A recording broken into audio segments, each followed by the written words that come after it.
Swiftkill, vedela som, že tu ostaneš. Aký silný zmysel pre povinnosť. Staráš sa o mojich súrodencov, ako by boli tvoji vlastní. Očarila si ma, Swiftkill. Ako si očarila mojich rodičov. Rozprávajú o tebe s vysokou mienkou. A často, v skutočnosti, šepkajú, že skôr než odídu, zveria ti vodcovstvo Inárie. Áno, pozoruhodné, no nie? Čo je viac pozoruhodné? Je to, že si radšej vyberú strážcu ako svojho následovníka, než aby si vybrali vlastnú dcéru. Hlúpy strážca ako alfa najlepšej smorky, aká kedy existovala. Nie je to zaujímavé a hlúpe. Tvoj druh nikdy nebol ničím iným než strážcami a bojovníkmi. Kvôli tomu vás Inária stvorila. Už dosť dávno. Pred stovkami generácií. Vychoval najväčšie beštie v svorke.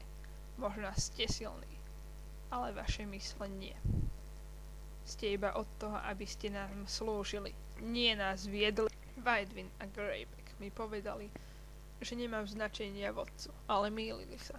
Som ich prvá a jediná dcéra. Najsilnejšia zo všetkých žijúcich príbuzných. A mám nasledovníkov. Sľúbila som im, že dostanú vysokú hodnosť, keď sa stanem alfou. Výmenou za zabitie teba a tých malých otravov.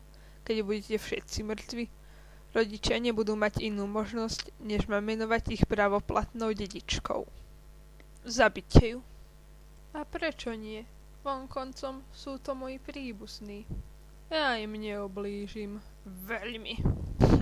A čo tento malý bastard? Nie, ty hlupáčka. Chcela som ti poďakovať, že si za mňa urobila moju prácu. Swiftkill? Vidíš, je to tak, ako som ti povedala, matka. Závidela mi. Chcela si zaistiť svoju budúcnosť ako alfa.